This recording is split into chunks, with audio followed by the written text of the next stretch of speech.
2024 के लोकसभा चुनाव से पहले तमाम सियासी दलों में हलचल देखी जा रही है। इसी हलचल के बीच खबर थी कि लोकसभा चुनाव से पहले मायावती को तगड़ा झटका लग सकता है। मायावती की पार्टी बसपा से सांसद श्याम सिंह यादव को बीते दिनों राहुल गांधी से मिलते देखा गया था। इसके बाद कयास लगाए जाने लगे थे कि श्याम सिंह यादव बसपा का हाथ छोड़कर कांग्रेस का दामन थाम सकते हैं।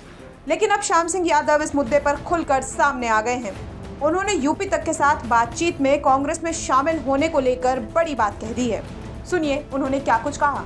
देखिए, राहुल जी से मेरी बहुत पुरानी कम से कम 15-20 साल की मुलाकात है और हम लोग शायद 20 बार मिल चुके होंगे।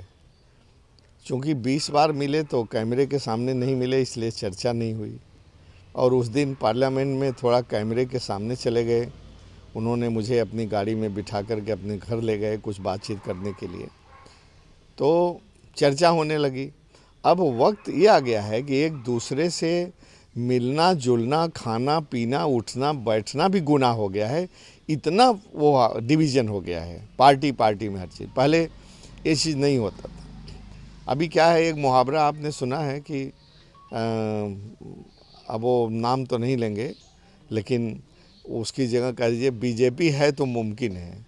ये इतना डिवीज़न कर दिया है कि एक पार्टी का आदमी दूसरी पार्टी के साथ बैठे उठे बैठे तो कयास लगाए जाने लगते हैं तरह तरह के। और सत्ताधारी पार्टी ने इस तरह के माहौल क्रिएट कर दिया है। राहुल से मिलना एक रूटीन वे की चीज़ है और हम लोग अक्सर मिलते रहते हैं। और हम लोग न केवल पॉलिटिक्स राजनीति बल्कि इसके अलावा कई और तरह के विषयों पर चर्चा करते रहते हैं। राहुल गांधी के भारत जोड़ो यात्रा के दौरान भी, जबकि आप बसपा से सांसद हैं और बसपा ने हिदायत दी थी अपने लोगों को, उसमें नहीं, उसके बावजूद आप शामिल हुए थे, तभी से ये चर्चा शुरू हो रही है। आपका ये कहना गलत है कि बसपा ने कोई हिदायत दी थी कि कोई यात्रा में शामिल ना हो। ऐसी कोई हिदायत नहीं थी, पहली बात। दूसरी चीज़, राहुल गांधी की जो भारत जोड़ो यात्रा थी वो कांग्रेस की यात्रा नहीं थी, वो गैर राजनीतिक यात्रा थी। उसमें बहुत पार्टियों के लोग उसमें शामिल हुए, शरीक हुए और मैं भी उनकी यात्रा का मकसद अच्छा समझता था और उन्होंने व्यक्तिगत रूप से मुझे बुलाया तो मैं उस यात्रा में शामिल हुआ। तो श्याम सिंह यादव ने बीजेपी को इस तरह के कयासों के फैलने के पीछे का जिम्मेदार बताया है। इसके साथ ही उन्होंने बसपा के इंडिया अलायंस में शामिल होने को लेकर भी काफी कुछ कहा है।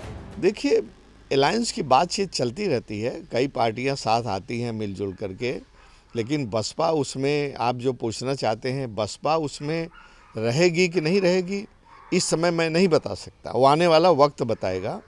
और रहना है कि नहीं रहना है इसको भी बसपा सुप्रीमो जो बहन मायावती जी निर्णय करेंगी।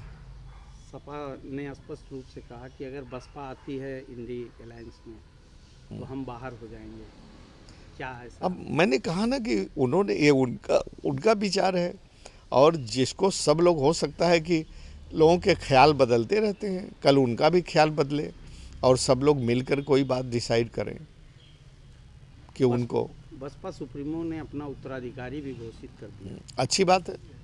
उत्तराधिकारी एक नौजवान और जोशीले आदमी हैं। कार्यकर्ताओं में उत्साह भरेंगे, उमंग भरेंगे, जोश भरेंगे, जगह जगह घूमेंगे, पार्टी को मजबूत करेंगे, युवाओं को जोड़ेंगे, पार्टी बेहतर स्थिति में होगी। तो श्याम सिंह यादव ने कांग्रेस में शामिल होने की बात से किनारा कर लिया है। साथ ही उन्होंने इस मामले पर बीजेपी को भी घेरा है।